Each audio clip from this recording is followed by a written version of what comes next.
Good evening and welcome to the Bloomfield High School Thespian Society's production of Thank You, Dee. We ask that you please take this time to not just silence, but turn off your cell phones. They're extremely distracting to the actors on stage and they will interfere with our sound system. The taking of photos and videos is strictly prohibited. We also ask that you please refrain from talking and remain seated for the duration of the performance as a courtesy to the people around you. If you see this little green dot, that is a reminder to please comply with these requests. We'd also like to take this time to welcome all of our Bloomfield Theater alumni here in the audience tonight.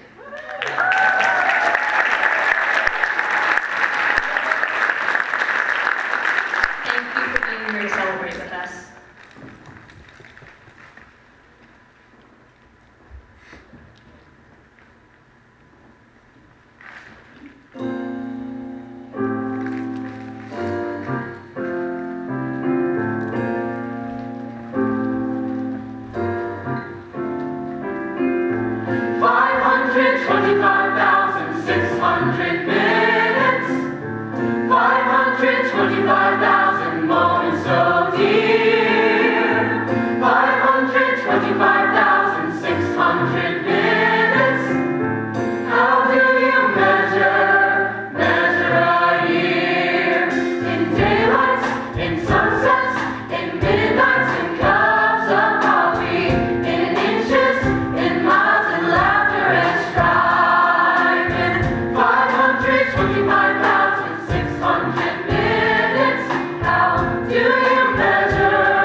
I love Faulkner. I was so excited after 10 pages. I went out and bought everything else he wrote. psychological understanding. I can't believe it took me this long to read him. You never know. You might not have liked him before. That's true. You have to hit these things at the right moment or it's no good. It's all in the timing. My name is Bill, by the way. I'm Betty. Do you come in here a lot? Every so often. Do you? Not as much as I used to, before my restraining order. Do you come in here a lot? Why are you asking? Just interested? Why would you be interested in whether I come in here a lot? I'm just getting acquainted. Maybe you're only interested for the sake of asking me back to your place, and then you'll proceed to confess that you've got a girlfriend named Stephanie, who's away at medical school in Belgium for a year, and that you've been involved with her on and off for the past 7 years. None of which interests me, mister. Do you come in here a lot? Every other day, I think. Oh, you weren't waiting for somebody when I came in, were you? Actually, I was. Oh, boyfriend? Sort of. What's a sort of boyfriend? My husband. You weren't waiting for somebody when I came in, were you? No, just reading. I was headed to the movies after I finished this section. Would you like to come along? That's a very nice offer, but... Girlfriend? 2, actually. One of them's pregnant, and Stephanie. Girlfriend? Sort of. Sort of. What's a sort of girlfriend? My mother. Labels are not important. Labels are not important, exactly. I'm sorry. No, go ahead. I was going to say that I was headed to the movies in a little bit, and... So was I. The film festival? Just up the street. So, are you still interested? Do you like Entenmann's crumb cake? Last night, I went out at 2 in the morning just to get one. Did you have an Etch-a-Sketch as a child? Yes. And do you like Brussels sprouts? No. I think they're disgusting. They are disgusting. And do you still believe in marriage, in spite of current sentiments against it? Yes. And children? 3 of them. 2 girls and a boy. Harvard, Baxter, and Brown. And will you love me? Yes. And cherish me forever? Yes. Do you still want to go to the movies? Sure thing.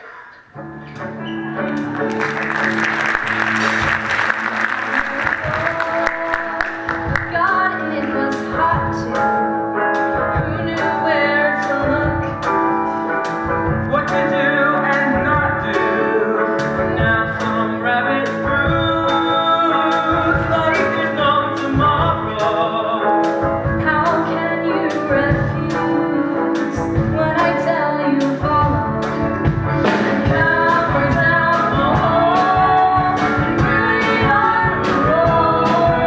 Have something on the shelf, hold something of ourselves. Down and down we fall, down and we wander.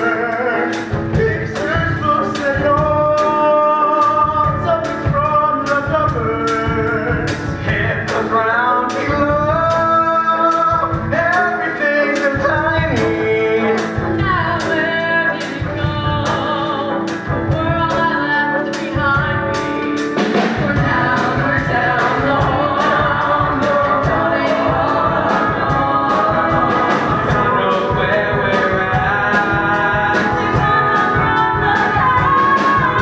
and now we're down the hall. Stories to be told. The walls are all so tall. Not now. These hands are not my hands, so is this wonderland. Living can't begin to know the state I'm in. You need a marble cake, your heart begins to ache.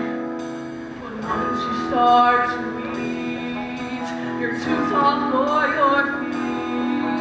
The bottle tells you drink, tells you drink. You never stop to think, and you will shrink, you shrink. But now you're down the hall, down the hall.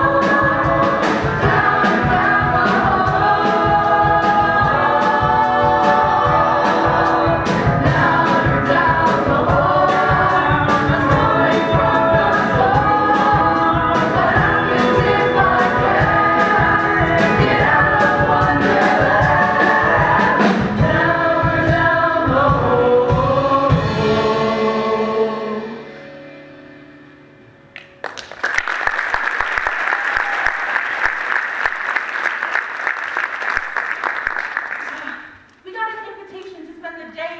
country at Lake Wallenpaupack. Oh, I love Lake Wallenpaupack.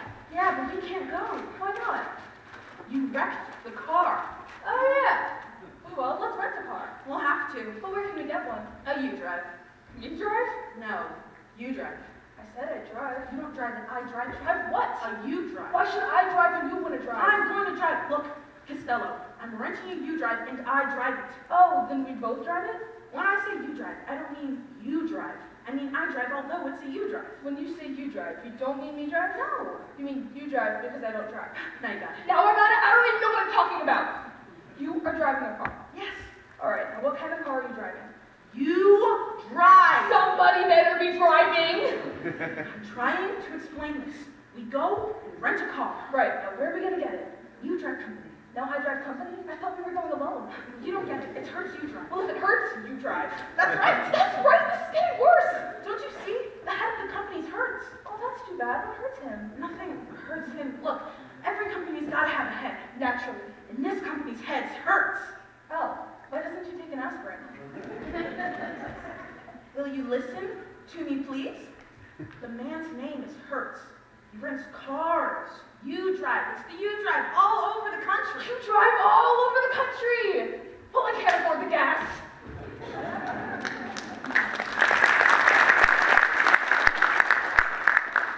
Where's Jean Mason? In a taxi with the big moving picture man? She can't be. She had a date with me. Sorry, it isn't my fault. My name is Keith Burgess. You're a playwright. You wrote a play called Blood and Roses that was produced at the 14th Street Theater, and it ran a week, and it wasn't very good. It was the best goddamn play ever produced in New York. I don't think in terms of material success. Who cares whether a play makes money? All that matters is its message. But if nobody comes to see it, who gets the message? What do you live in this place for? Do you like it? I love it. We live and breathe theater, and that's what I'm crazy about. Are you? So am I. What do you want to do in the theater? I want to play every kind of part I'm not suited for. And what do I get? Ingenues. And very little of that. Don't take it. Wait till you get what you want. Well, it's a nice idea, but did you ever hear this thing called eating? You mustn't think of that. If you believe in something, you've got to be willing to starve for it. I am willing, but if you feel something, you can write it. I can't act unless they let me. The theater shouldn't just be a place to earn a living in. It should be thunder and lightning, power and truth. And magic and romance. No, romance is for babies. I want to tear the heart out of the rotten carcass we call life and hold it up, bleeding for all the world to see. How about putting some heart into life instead of tearing it out all the time? Where have you been all this time? Why haven't I seen you before? I've been right here, in and out of every office on Broadway. Me too. But I'm going to keep right on till they listen to me. And you should keep on too. I will. I'm going to. How about dinner with me? We'll get some hamburgers. With onions? Sure, onions. Say, what the hell's your name anyhow? A lovely night, a lovely night, a finer night you know you'll never see. You meet your prince, a charming prince, as charming as a prince will ever be. The stars in a hazy heaven tremble above you, while he is whispering, darling, I love you. You say goodbye, away you fly, but on your lips you keep a kiss. All your life you'll dream of this lovely, lovely night. Charlotte, play the pianoforte! Yes, please do. Okay, but it's not going to be good. A lovely night, a lovely night, a fire night you know you'll never see. You meet your prince, a charming prince, as charming as a prince will ever be. The stars in a hazy heaven tremble above you, while he is whispering, darling, I love you. You say goodbye, away you fly, but on your lips you keep a kiss. All your life you'll dream of this lovely, lovely, lovely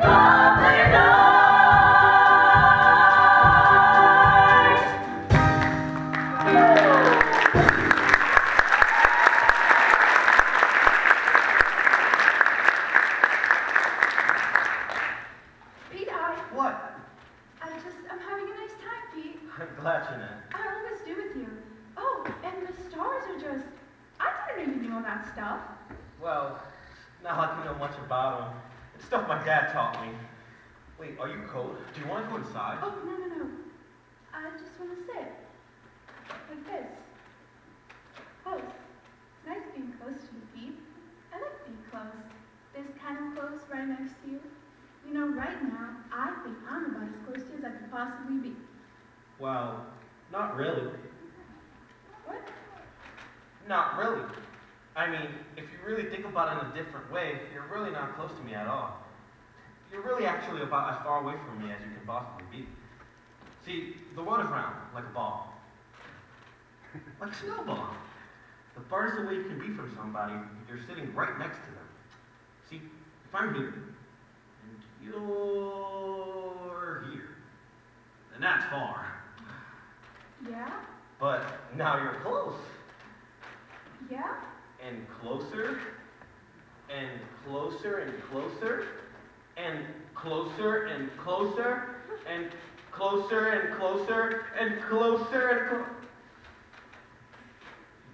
I am incapable of jealousy. I mix morals with mink. Delicious combination. I drip pearls into protests. I adorn resistance with rubies. My touch is jeweled. My smile, a motor car. You are charged with the crime of worshiping money. Worshipping money? Me? I don't worship money. Heavens no! Money worships me. It adores me. It won't let me alone. It's damned embarrassing, I can tell you. The first time money came to me, it came to me suddenly in the guise of a gold brick, which, in my innocence, I picked out of a garbage can one day while playing. I was horrified, as you can imagine. In a desperate effort to get rid of this money, I spend all my time trying to spend it. If I have tan shoes, I buy black ones. If I have a bicycle, I buy a motor car. If I have a wife, I dispatch a plane to Java for a bouquet of flowers. I send a steamer to Egypt for a basket of figs.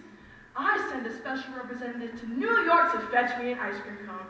And if it's not just exactly right, back it goes. But no matter what I do, I can't get rid of my money. If I throw a diamond in the sand, it turns up in the trout they serve me for lunch. 10 diamonds, 10 trout. If you buy a stock, it sinks at once like a plummet. But if I buy a stock, it turns around and soars like an eagle. That's how I bought my 12 chateaux, my 20 villas, my 334 farms. When you have no money, nobody trusts you, nobody believes you, nobody likes you. Because to have money is to be virtuous, honest, beautiful, and witty. And to be without it is to be ugly and boring and stupid and useless.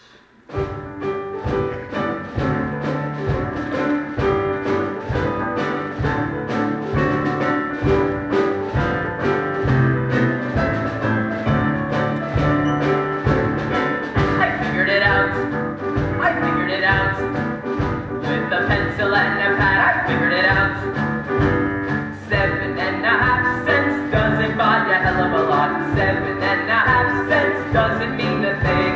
But give it to me every hour, 40 hours every week. That's enough for me to be living like a king. Only 5 years from today. Only 5 years from today. I can see it's all before me. Only 5 years from today. 5 years. Now, let's see. That's 260 weeks times 40 hours every week, plus 2¼ hours overtime, at time and a half for overtime, comes to exactly $852.74. That's enough for me to buy an automatic washing machine, a year's supply of gasoline, carpet for the living room, a vacuum instead of a plastic room, and maybe even a 40-inch television set. So, although 7.5 cents doesn't buy a hell of a lot, 7.5 cents doesn't mean a thing, but give it to me every hour, 40 hours every week. That's enough for me to be living like a king. I figured it out. She figured it out. She figured it out.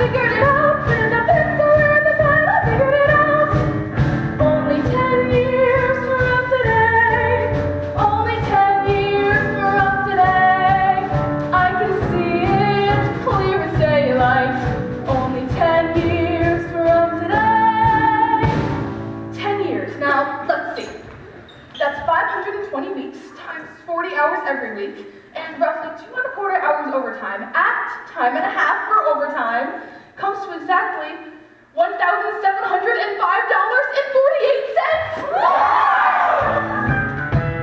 So, although we figured it out, and the happy figured it out, by a hell of a lot figured it out, and the happy figured it out, to be the thing, to give it to me every hour, 40 hours every week, that's enough for me to be living like a king. We figured it out, they figured it out, they figured it out, we figured it out, with a pencil and a pad, they figured it out. Only 20 years from today. 20 years from today. I can see it like a vision. Only 20 years from today. 20 years, let's see, that's 1,040 weeks Times 40 hours every week plus 2¼ hours overtime. at time and a half for overtime. Comes to exactly $3,411.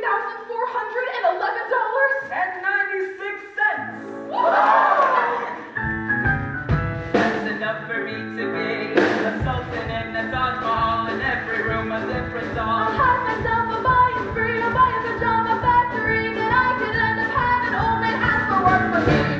So, although 7.5 cents doesn't buy a hell of a lot, 7.5 cents doesn't mean a thing, but give it to me every hour, 40 hours every week, that's enough for me to be living like a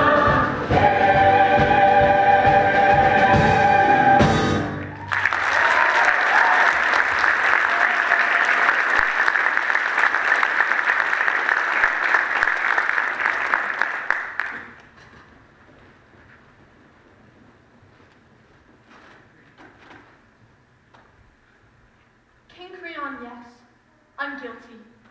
I don't pretend otherwise. Because it's your law, not the law of God. You are merely a man, mortal like me, and laws that you enact cannot overturn ancient moralities or common human decency.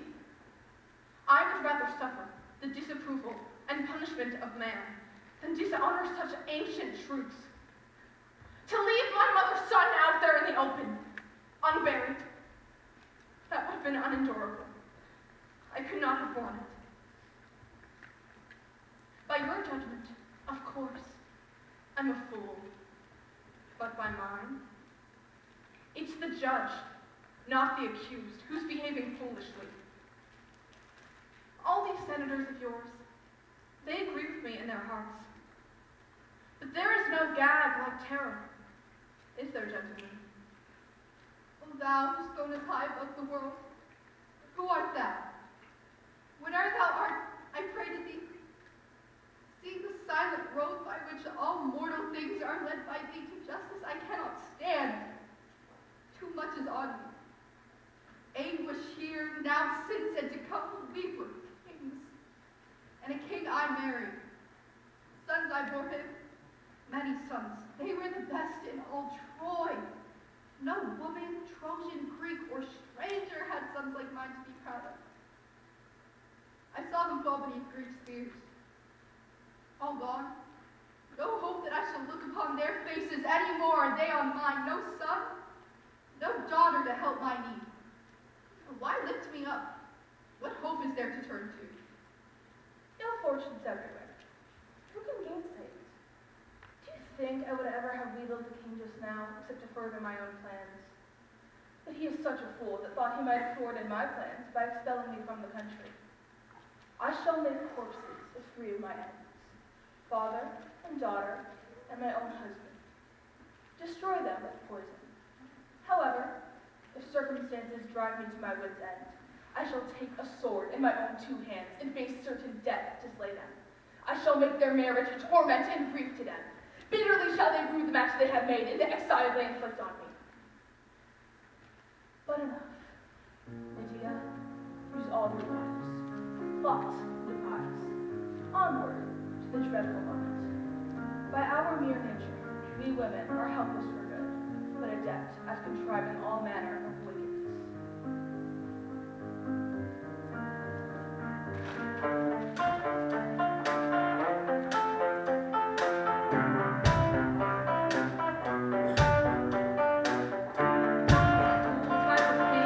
She's not playing dolls, she's stalking the halls for the thrill of the kill. Every person in school is aware of the stare when she tosses her hair. They go perfectly still. All their eyes say, "Don't attack me." Watch them sweat and pant and shake. Every food chain has its acne. Regina, join me, steak. Regina meats, we can smell your fear. It inspires fear. She's the apex predator, like a lioness, only with less fur. Do not mess with her. She's the apex predator. See her mark her territory as they follow in her train. I was victim, I was glory. Now I shake the mane. Made of peace and of her pride. I have hitched a ride. The apex predator, and it's kind of fun. There's her blood. Safety comes from the apex predator. Did I think I'd be protected by my new exotic pet? Not a chance if she's suspected of any kind of reproductive threat. But she doesn't know yet. No, she doesn't know yet.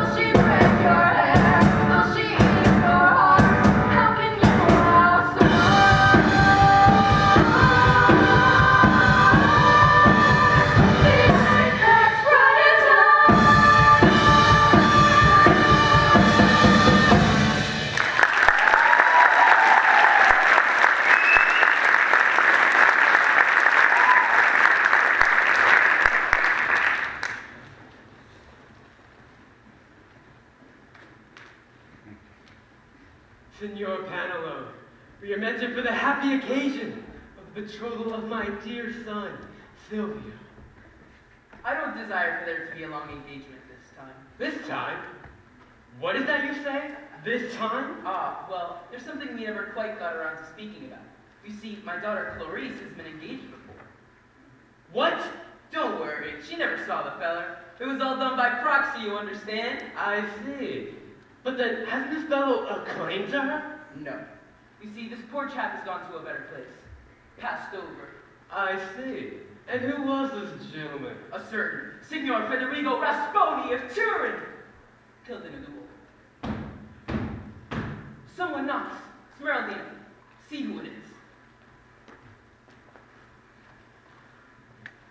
Sir, it's a servant of some stranger or other.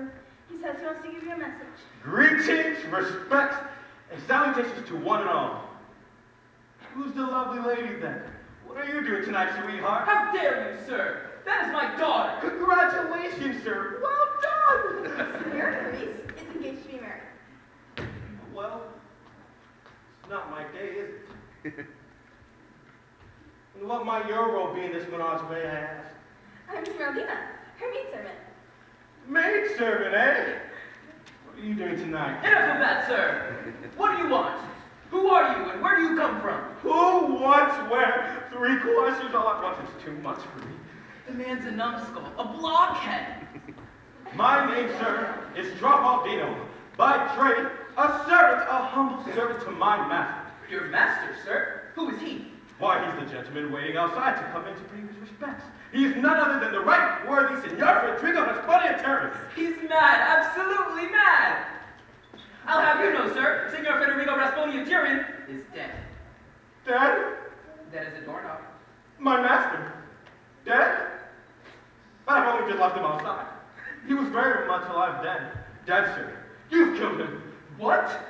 Oh, I had my back to it. One of you slipped down under me. Who was it? Now, look here. Don't come near me. Knifed him in the back while I was being apples, did you?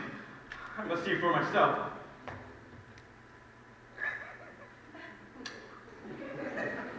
What is he? A rogue or an idiot?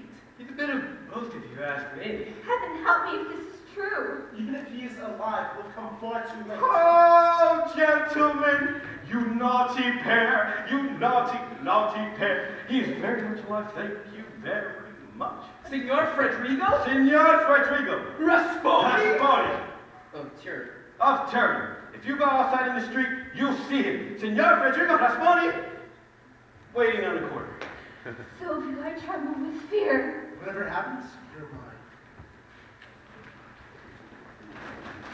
I say I am a magician. Therefore, put you in your best array, bid your friends, for if you will be married tomorrow, you shall. To Rosalind, if you will. Look, here comes a lover of mine and a lover of hers. You have done me much ungentleness to show the letter that I writ to you. I care not if I have. It is my study to seem despiteful and ungentle to you. You are there followed by a faithful shepherd. Look upon him, love him. He worships you. Good shepherd, tell this youth what 'tis to love. It is to be all made of sighs and tears, and so am I for Phoebe. And I for Ganymede. And I for Rosalind. And I for no woman. It is to be all made of faith and service, and so am I for Phoebe. And I for Ganymede. And I for Rosalind. And I for no woman. It is to be all made of fantasy, all made of passion, and all made of wishes, all adoration, duty, and observance, all humbleness, all patience and impatience, all purity, all trial and observance. And so am I for Phoebe. And so am I for Ganymede. And so am I for Rosalind. And so am I for no woman. If this be so, why blame you me to love you? If this be so, why blame you me to love you? If this be so, why blame you me to love you? Who do you speak to? Why blame you me to love you? To her that is not here, or doth not hear. Pray you, no more of this. 'Tis like the howling of Irish wolves against the moon. I will help you, if I can. I would love you, if I could. Tomorrow, meet me all together. I will marry you, if I ever marry woman, and you shall be married tomorrow. I will satisfy you, if I ever satisfy man, and you shall be married tomorrow. I will content you, if what pleases you contents you, and you shall be married tomorrow. As you love Rosalind, meet. As you love Phoebe, meet. And as I love no woman, I'll meet. So fare you well. I have such a command. I'll not fail if I live. Nor I. Nor I.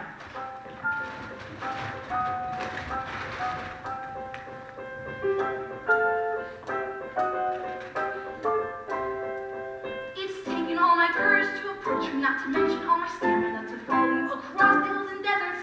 But I feel as if I'm ready to confess to you the feelings that I've given with great diligence and labor.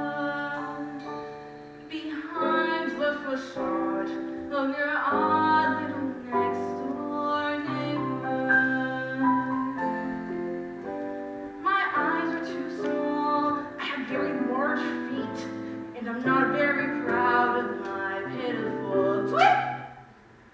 But I've now got a tail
Benjamin Franklin, who said, "History is written by the winners." Well, tonight it's our turn. I didn't know too much about American history, so I started to read up on it. You know, I looked at books and stuff, and I took a ton of notes. I must have written like 3 pages of notes, front and back. And I found that Americans are at best uninformed or worse embarrassed about our own history. Well, damn it, we have nothing to be embarrassed about. We've got little McDonald's and Coca-Cola and Big Bird and Fox Cincy. Go us! We begin at the beginning. 1692, Salem, Massachusetts. Another scary chapter in the history of America is about to be written by the legendary philanderer, John Proctor, and his situationship, Abigail Williams. Give me a word, John, a soft word. No, Abby, that's done John, I am waiting for you every night. with. I give you no hope to wait for me. She put me out. You cannot pretend it were you. I saw your face when she put me out. You loved me then and you do Oh, now. Abby, that's a wild thing to say. Not so wild, I think. I have seen you since she put me out. I have seen you nights. I've hardly stepped off my farm this 7 months. I have a sense for heat, John, and yours has drawn me to my window, and I have seen you looking up, burning in your loneliness. Do you tell me you've never looked up at my window? I may have looked up. Abby, I may think of you softly from time to time, but I'll cut off my hand before I'll ever reach for you again. Wipe it out of mind. You never touched Abby. But you did. But we did not. Oh, I marvel how such a strong man may let such a sickly wife be. You speak nothing of She Elizabeth. is blackening my name in the village. She is telling lies about me. She is a cold, sniveling woman, and you bend to her. Let her Do turn you you look like a... for trouble? I looked for John Proctor that took me from my sleep and put knowledge in my heart. And now you bid me tear the light out of my eyes. I will not, I cannot. You loved me, John Proctor, and whatever sin it is, you love me yet. Now, there's something else I'd like to point out here. Supposing the old man really did hear the boy say, "I'm going to kill you." This phrase, how many times has each of you used it? Probably hundreds. If you do that once more, Junior, I'm going to murder you. Come on, Rocky, kill him! We say it every day. This doesn't mean that we're really going to kill someone. Now, don't sit here and try to tell me he didn't mean it. Anybody says a thing like that, they mean it. I'd like to change my vote to not guilty. Are you sure? Yes, I'm sure. The vote is 9-3 in favor of guilty. I'd like to know why you've changed your vote. I think there's a doubt. She talked you into believing a fairy tale. But what are you basing it on? Stories that this lady made up? Now, listen to me, you people. I've seen all kinds of dishonesty in my day. But this little display takes the cake. What dishonesty? You come in here with your heart bleeding all over the floor, and you got some soft-hearted old ladies listening to you. Well, I'm not.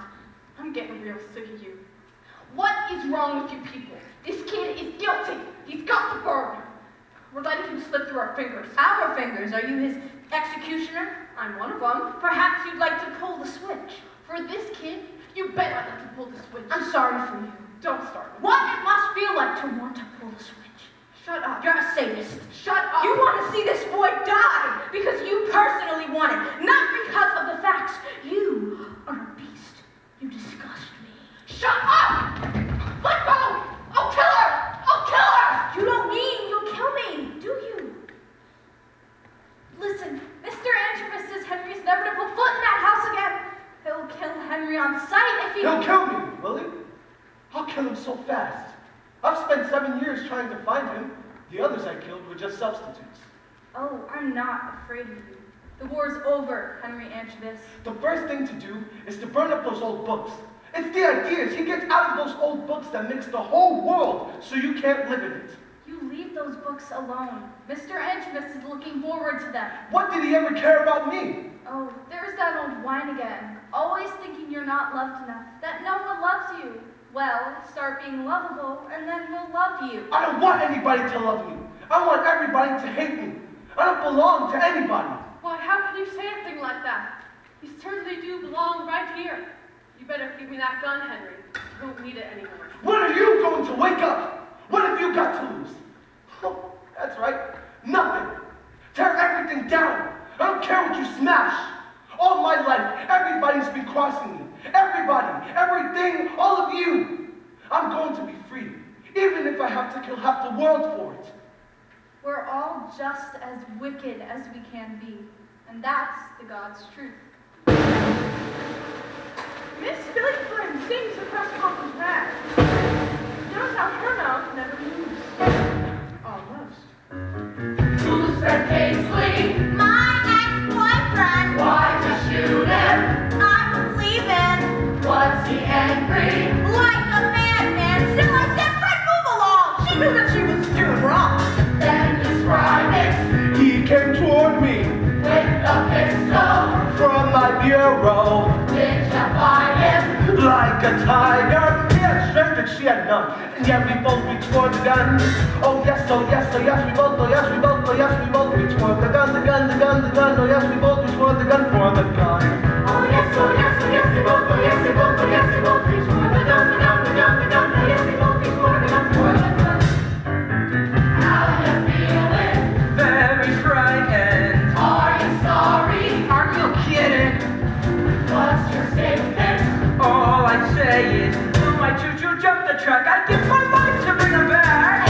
Stay away from Jazz and liquor. And the men who Right for fun. That's the blood that came upon me when we both reached for the gun. Oh yes, oh yes, oh yes, they both, oh yes, they both, oh yes, they both reached for the Let me hear it. gun, the gun, the gun. Oh yes, they both reached for the gun, for the gun. a little. Oh yes, oh yes, oh yes, they both, oh yes, they both, oh yes, they both reached for the gun, the gun, the gun, the gun. Oh yes, they both reached for the gun. Got it! Oh yes, oh yes, oh yes, they both, oh yes, they both, oh yes, they both reached for the gun, the gun, the gun, the gun. Oh yes, they both reached for the gun, for the gun. Oh yes, oh yes, oh yes, they both, oh yes, they both, oh yes, they both reached for the gun, the gun, the gun, the gun, the gun, the gun, the gun, the gun, the gun, the gun, the gun, the gun, the gun, the gun, the gun, the gun, the gun.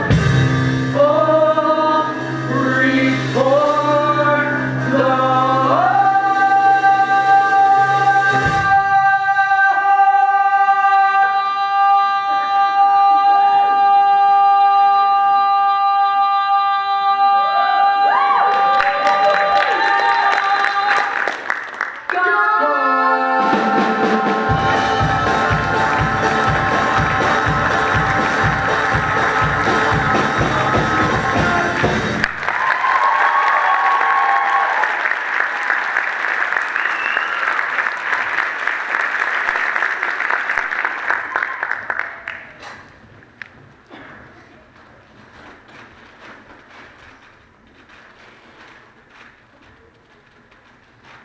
November 26, 2004. This is 2020. The story of Matthew Shepard garnered national attention when the attack was characterized as a hate crime. But Shepard's killers tell 2020 that money and drugs motivated their actions that night, not hatred of gays. On the anniversary of Matthew's murder, I got a call from Joe Sloaner, and he said, Did you see the paper today? You've got to read the editorial. You're not going to believe it. The murder of Matthew Shepard 10 years ago has drawn a wide range of reactions from this community. The biggest reaction has come from those who don't understand why this anniversary qualifies as news. Can you believe that?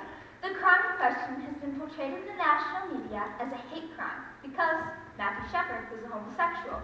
But no one can know that motivation except for the two men who committed the crime. They had a trial, and it was established as a hate crime. It's just crazy. That's some kind of massive denial. This makes me so furious. I just want to leave Laramie. Some folks here in Laramie want to find any excuse as to why this happened. They want to write this murder off. And a big part of how people do that is 2020. You had a major, respected news source who came up with a set of stories. PBS did a nice rebuttal. They went point by point through the entire thing, pointing out the false statements, the leading questions, the quotes taken out of context. But how many people watch PBS and how many people watch 2020? Everything that happened in the trial gave us the truth, and we thought that because it was the truth, that the truth would prevail. But the reality is that over time, that 2020 piece has had a tremendous negative impact on how Matthew Shepard's murder has been perceived. And this is personal. So you ask me how I felt? I go catatonic after things like this. This is our history. And what made me sick? I knew too much. The more facts I crammed into my head, the more confusion. Nothing added up. I knew that once, oh yes, once upon a time, there were few in the world who could read, and few books to be had. Then what happened? More people, more books, and the more people you have, the simpler the books must become, right? You gain in quantity, but lose in quality. Yes? If you have only a few readers in the world, books can afford to be individual, different, eh? But cram the world with overpopulations, and you can't possibly write individual books for each, eh? Condense everything. Cut everything. Make munchkins of giants. Make pismire ants of munchkins. Make mountains into molehills. Condensations, digests, tabloids. Everything boiled down to the gag. The snap ending. Classics cut to 15-minute radio explosions. Cut again to fit a 2-minute book column. Speed up the film, shorten the news. Give us magazines like Click, Pick, Look, I, Now, Flick, Swift, Pace, Up, Down, In, Out, Bang, Smack, Wallop, Boom. Politics? One sentence. Hell, no, a headline. Never mind the story. Give us the pow. Spin the centrifuge. Fling off the thought. And in mid-air, mankind's thought vanishes up his own backside. Empty the theaters. Shut the cinemas. Why? Don't want folks talking to each other on the way out of plays, films. Do you? Do you? No, no. So glass wall the homes, TV the walls, Dolby sound the ceilings. Keep folks apart. Kill Hamlet. What's next? I don't want to show off no more. I don't want to sing tunes no more. I don't want to ride moons no more. I don't want to show off. I don't want to wear this no more. Play the saucy Swiss Miss no more. Blow my signature no more. I don't want to show off. She don't wanna show off no more. Not me. Baby, not you no more.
close your eyes. I got a surprise for you.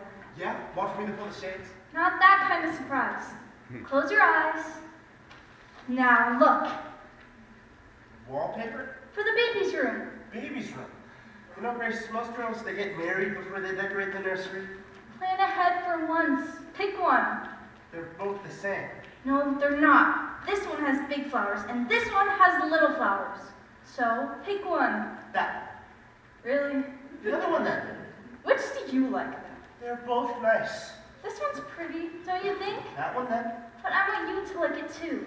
If you like it, I'll like it. Wallpaper is wallpaper. No, it's not. You gotta pick something you can stand to look at for 20 years. Okay, this one. This one. Hands down.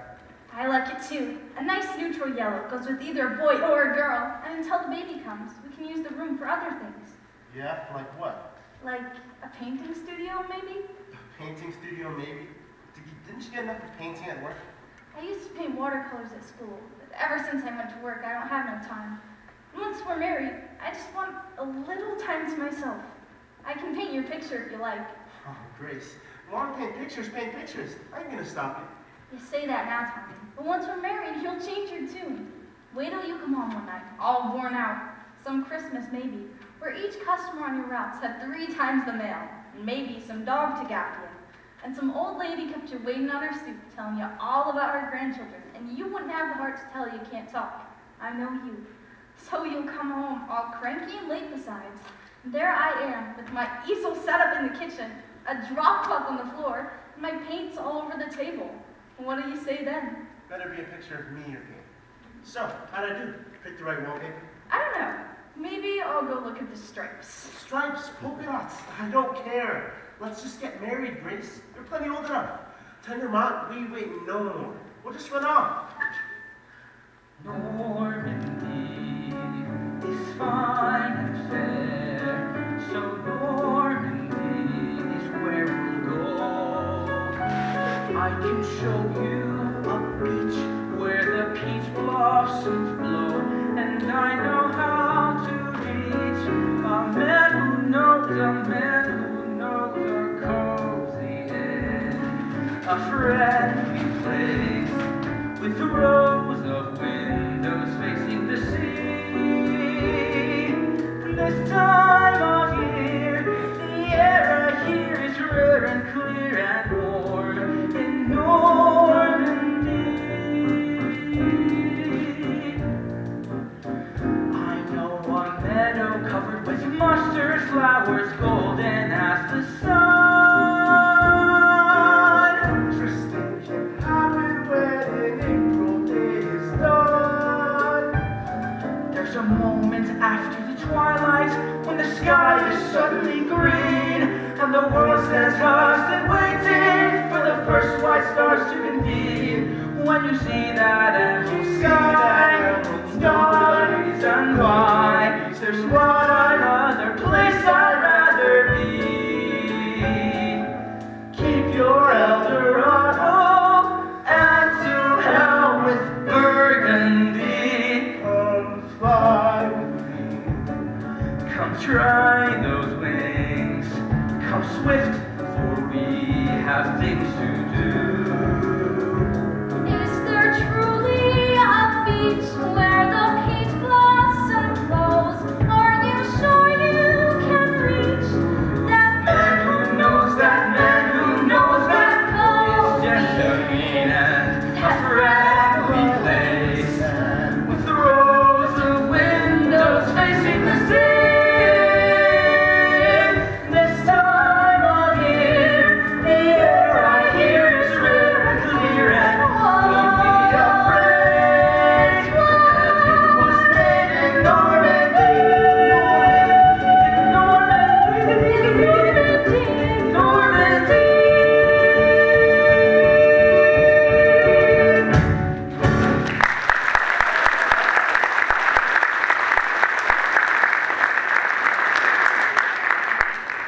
Meanwhile, in ancient Rome, Julius Caesar was a much beloved tyrant. Why, man, he doth bestride the narrow world like a colossus, and we, petty men, walk under his huge legs and peep about to find ourselves dishonorable graves. Men, at some time are masters of their fates. The fault, dear Brutus, is not in our stars, but in ourselves, that we are underlings. Brutus and Caesar. What should be in that? Caesar. Why should that name be sounded more than yours? Write them together. Yours is as fair a name. Sound them. It does become the mouth as well. Wailing. It is as heavy. Conjure with them. Brutus will start a spirit as soon as Caesar. Now, in the names of all the gods at once, upon what meat doth this our Caesar feed that he is grown so great? Age. Thou art shamed. All hail Julius Caesar! Hail, citizens! It was warned by a soothsayer. Beware the Ides of March. The great Caesar, however, chose to ignore the warning. What the hell are the Ides of March? The 15th of March. Why, that's today!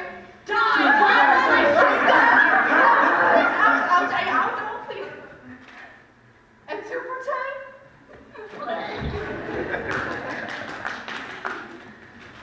Friends, Romans, countrymen, lend me your ears. I've come to bury Caesar. So bury him. And let's get on to my play. Run, freedom, run. Freedom, run away. My friends, you have to run, run, run, run, freedom, run away. That freedom sun will shine someday. So then you better run, run, run, run, freedom, run away. I'm frightened. As well you should be. Freedom is scary. It's a blast of cool wind that burns your face to wake you up. Literally? Yes. There's a trickle of sweat. There's a trickle of sweat. Dripping in your ears. Dripping in your ears. You have to run. Don't you fret.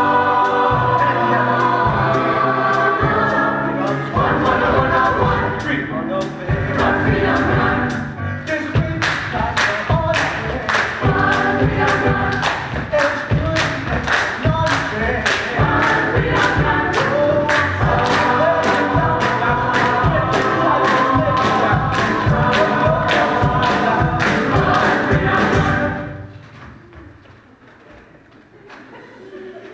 Run, freedom, run. Run, freedom, run. Run, freedom, run. Run, freedom, run. Now. Freedom, run away. Freedom, run away. Freedom, run away. My friends, you have to run, run, run, run. Freedom, run away. Freedom, run away. That freedom sun will shine someday. A 3, 4. So then you better run, freedom, run, run away. Run, freedom, run. Hallelujah, hallelujah.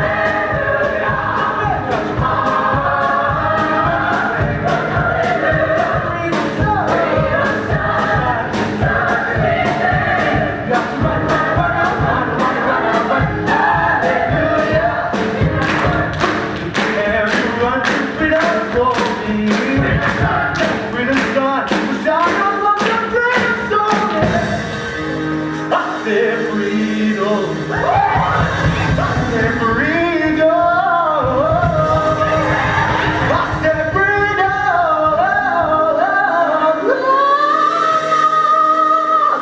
Freedom run away.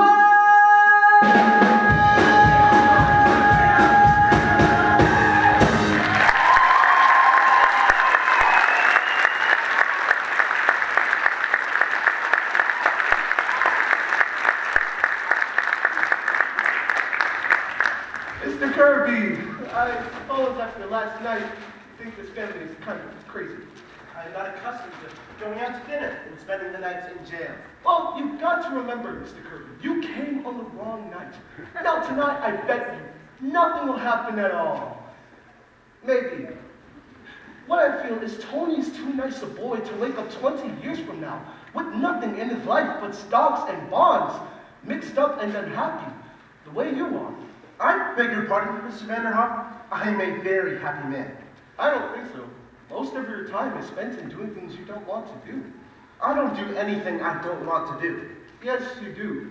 You said last night that at the end of a week on Wall Street, you're pretty near crazy. Why do you keep on doing it? Why do I keep on? Why, that's my business. A man can't give up his business. Why not? You've got all the money you need. You can't take it with you. I've spent my entire life building up my business. Don't you think there ought to be something more, Mr. Kirby? You must have wanted more than that when you started out. We haven't got too much time, you know? Any of us. What do you expect me?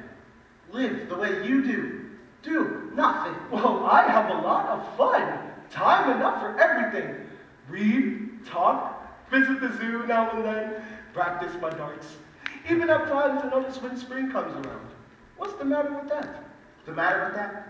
Suppose we all did it. A fine world we'd have. Everybody going to zoos. Who would do the work? There's always people that like to work. You can't stop them. But from what I've seen of you, I don't think you're one of them. I think you're missing something. I'm not aware of missing anything. I wasn't either, till I quit. I used to get down to that office at 9 o'clock sharp, no matter how I felt. What I'm trying to say, Mr. Kirby, is I've had 35 years that no one can take away from me, no matter what they do to the world, see? Yes, I do see. And it's a very dangerous philosophy, Mr. Vanderhoff. You didn't always think so. I most certainly did. What are you talking about? You didn't always think so, because there was a time you wanted to be a trapeze artist. I came across those old letters you wrote to grandfather. Do you remember those? No, how dare you read those letters? How dare you? Why, isn't that wonderful? Did you wear tights, Mr. Kirby? Certainly not. This whole thing is absurd. I was 14 years old at the time. Yes, but at 18, you wanted to be a saxophone player. Tony! And at 21, you ran away from home because grandfather wanted you to join the business. Well. I may have had silly notions in my youth, but thank God my father knocked them out of me. I went into the business and forgot about them. Not altogether, Father. There's still a saxophone in the back of your clothes closet. There is? I think Mr. Vanderhoff is right. Dead right. I'm never going back to that office. I've always hated it. And I'll tell you something else. I didn't make a mistake last night. I brought you here on purpose. Tony! Well, for heaven's sake! Because I wanted you to wake up. I wanted you to see the real world. A real family. One that loved and understood each other. You never understood me. You never had the time. Well, I'm not making that same mistake. I'm getting out of here while I still can. You see, Mr. Kirby, Tony is going through just what you and I did when we were his age. How many of us would be willing to settle when we're young for what we eventually get? All those plans we make, what happens to them? It's only a handful of the lucky ones that can look back and say that they even came close. So before they clean out that closet, Mr. Kirby, I think I'd get in a few good hours on that saxophone. Life is kind of beautiful if you let it come to you. But the trouble is, people forget that. I know I did. One day it just kind of struck me. I wasn't having any fun. Just relaxed. 35 years ago, that was. And I've been a happy woman ever since.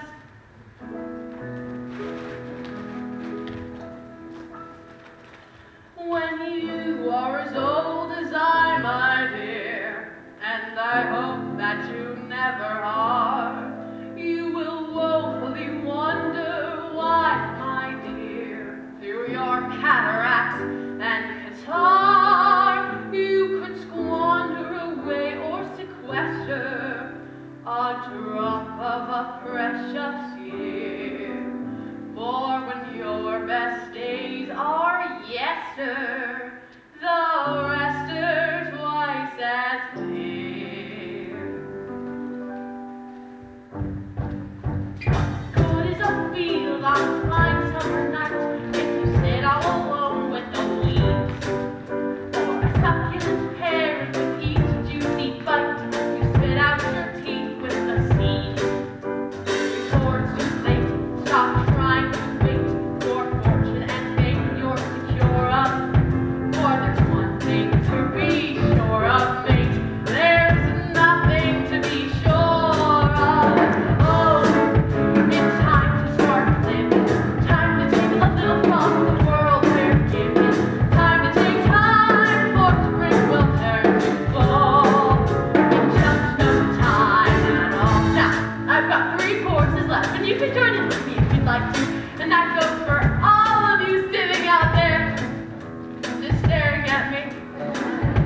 I've found them. But just the choruses, though, the verses are mine. 1, 2, 3, 4. Oh, it's time to start living. Time to take a little from the world we're given. Time to take time, or spring will turn to fall. In just no time at all. I never wondered if I was afraid when there was a challenge to take. And I never thought about how much I weighed when there was still one piece of cake. Maybe spent the hours I've spent feeling broken and bent and unwell. But you still know you're so heaven sent as a chance to raise some hell. Everybody! Oh, it's time to start living. Time to take a little from the world we're given. Time to take time, or spring will turn to fall. In just no time at all. Here's a secret I never have told. Maybe you'll understand why. I believe if I refuse to grow old, I can stay young till I die. Now I've known the fears of 66 years. I've had troubles and tears by the score. But the only thing I trade them for is 67 more.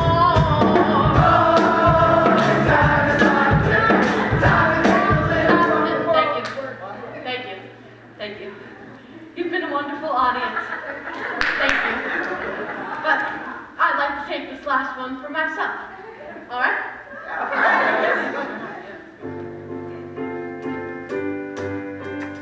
Oh, there's time to keep living, time to keep taking from the world you're given. You are my time, so I'll throw off my shawl. And watching your face be flung all over makes me feel young all over in just No time at all.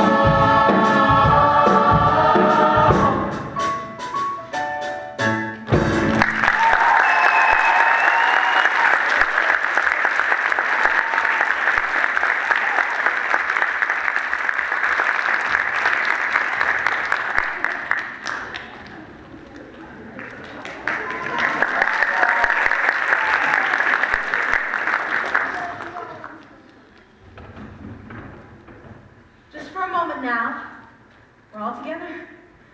Just for a moment, we're happy. Let's look at one another. It goes so fast. We don't have time to look at one another. I didn't realize all that goes on in life, and we never notice. Take me back up the hill to my grave, but first wait. One more look. Goodbye. Goodbye, world. Goodbye, Grover's Corners, Mama and Papa. Goodbye to clocks ticking, and Mama's sunflowers, and food, and coffee, and new iron presses, and hot baths, and sleeping, and waking up. Oh, Earth, you're too wonderful for anybody to realize you. Do any human beings ever realize life while they live it? Every minute? I think I have a soul. In all humility, I think I have a soul. Where will it go? To nothingness? When I was a child, I'd lie in bed in the dark, eyes tight shut, and hold my breath, just to imagine death. But then a car would sweep its headlights around my room and end the game. I think I have a soul. Will it go to God? God, if you are everywhere, you were too difficult to comprehend. For one weak human man, forgive me that. If you exist, allow my doubt. But if I managed one good thing, then count that in. I think I have a soul like this planet has a moon. My own soft light, when there is only endless night.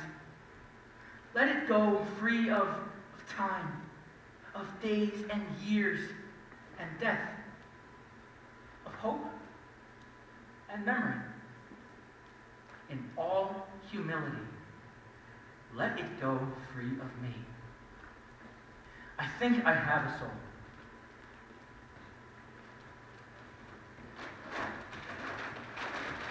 We all said we would meet again. One last time at the fence. I've been up to that site in my limousine, okay? And I remember to myself the night Matthew Shepard and I drove around together.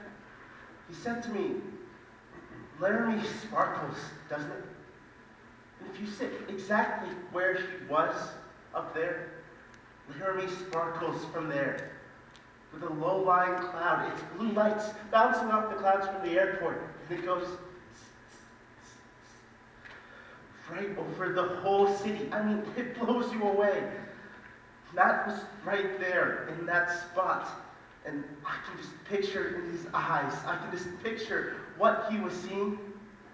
The last thing he saw on this earth were the sparkling lights.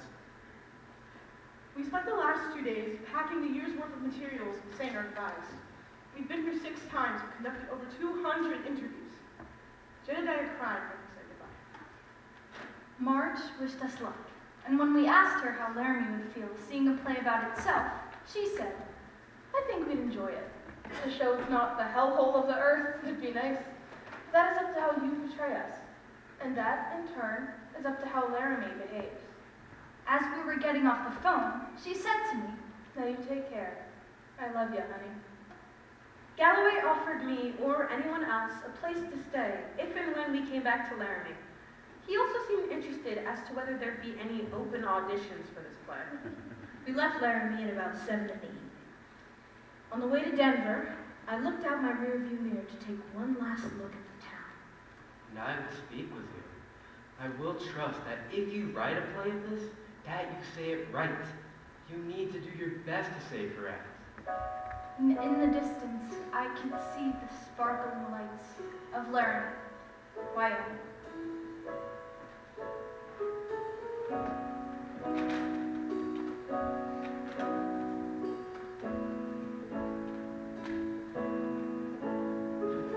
When I think of home, I think of a place where there's love overflowing. I wish I was home, I wish I was back there with the things I've been knowing. Wind that makes the tall grass bend into leaning. Suddenly, the raindrops that fall have a meaning. Sprinkling the sea makes it all clean. Maybe there's a chance for me to go back now that I have some direction. It sure would be nice to be back home where there's love and affection. And just maybe I can convince time to slow up, giving me enough time in my life to grow up. Time, be my friend. Let me start again. Suddenly my world's gone and changed its face, but I still know where I'm going. I have had my mind spun around in space, and yet I've watched it grow. And oh, if you're listening, God, please don't make it hard to know if we should believe the things that we see.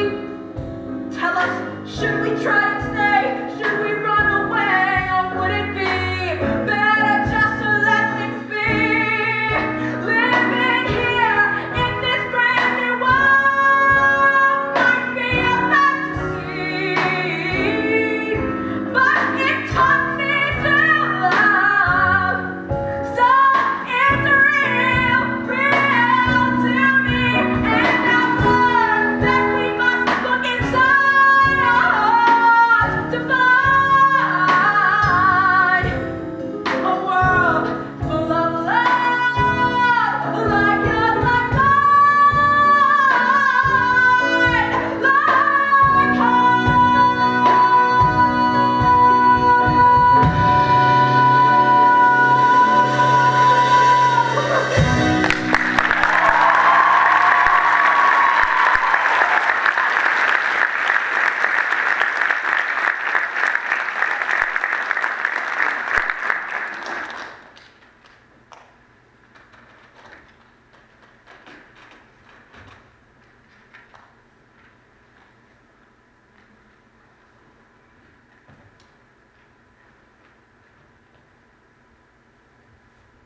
I can't tell you what it's meant to come here once again, to run here once again.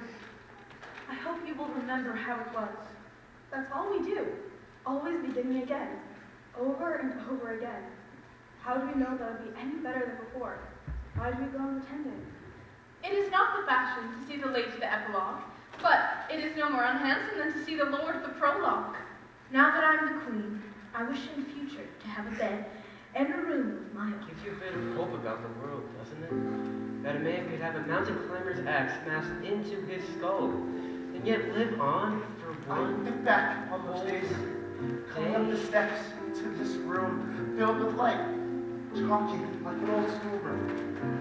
Try as I might, Harriet, try as I might, I cannot remember their faces. All gone. All right, not guilty. That light at the edge of the land, is that the sun? Morning? If we say it, yes. If we say so, it must be. 11 o'clock. In Grover's Corners. You get some rest, too. Good night. Eeny, meeny, miny, Such mo. was the end of this Who's story. next? No, never done. And we're history! Bid me farewell. Well, sir, here we are again. I'd like to say thanks once more for everything you've done for us. Things seem to be going along fine. Alice is going to marry Tony, and it looks as if they're going to be very happy. Of course, the fireworks blew up, but that was Mrs. Dependent's fault, not yours. We've all got our health, and as far as anything else is concerned, we'll leave it to you. Thank you.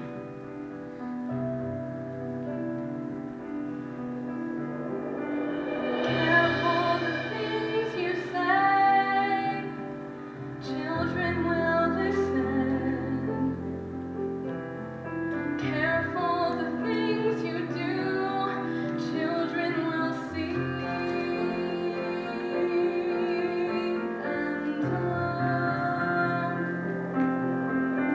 Children may not obey, but children will listen. Children will look to you for which way to turn, to learn what to be. Careful before you say, listen to me. Children will listen.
believe in the director taking the stage, but a lot of people have to, a few people I have to thank. So I thought I'd take this opportunity to do that.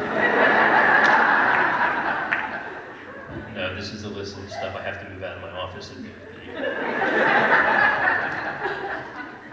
I do have this. The people and what we call the district have all really embraced the arts in Brookfield. It's not always the case. So I'd like to start off with the administration. Mrs. Sal Conclavis, Mr. Joe Flores, Vicky Guo, the Board of Ed, past and present, and the Theater Parents Association. Chris Jennings, who's been a remarkable supporter of what we're trying to do here, and has always been very encouraging and appreciative. Jen Corey, who was my supervisor originally, we used to do these shows just with ticket sales. So it reduced our ability to put on the kind of productions we hoped we could. And Mrs. Corey was a great advocate for us and found us some funding. The Board of Ed has continued to fund it, and we're in a better place.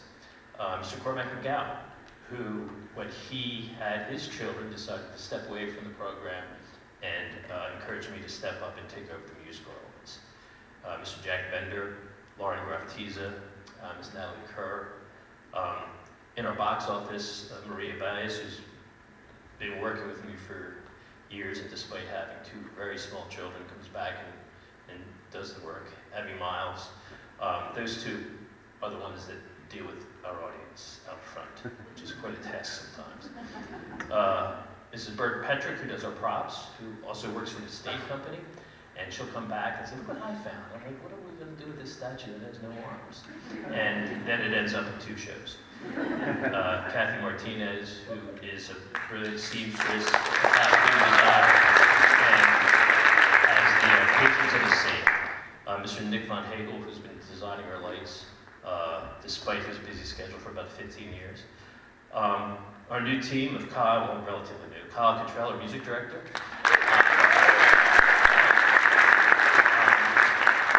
Ashley Rothkopf, who is our conductor now.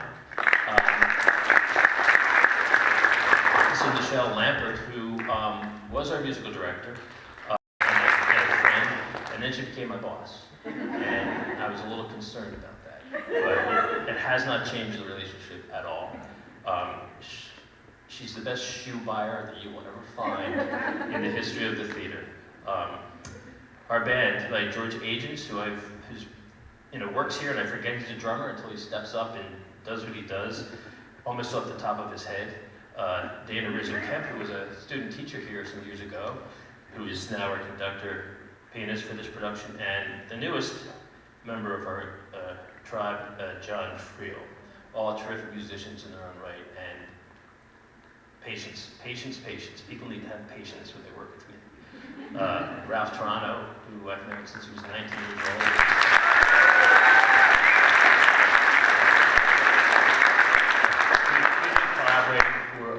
Quite a while. He does our sets, he does our production photos, he does our posters, all these posters, the good ones. We're Ralph. Tracy Toronto.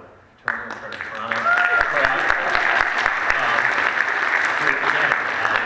has learned to deal with my kind of strange way of approaching things and has embraced it and has improved it, and I don't have to hardly see nothing no more. Nick McNeil is on this list because he's my son-in-law. That's not true. What's the catchphrase, Nick? Put me in, coach. Anytime something has to get done, this camera won't flash. Okay, I'll look at it. That it flashes. The projections you saw, the bouncing head, that was Nick. Julia Aiello, who's like family and has been doing this since she was.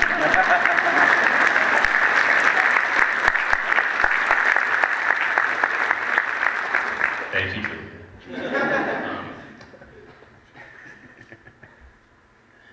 Terry Bird Demling, my partner for 47 years. The patients are the same. She has collaborated with me, she's invested in me, she's advised me, she's put up with me, and the greatest collaboration that we've ever been a part of is our two daughters, Bonner, who was the original Emily in our town where we did it, and our daughter Skylar, who will be moving into theater room A105 come September. Take it.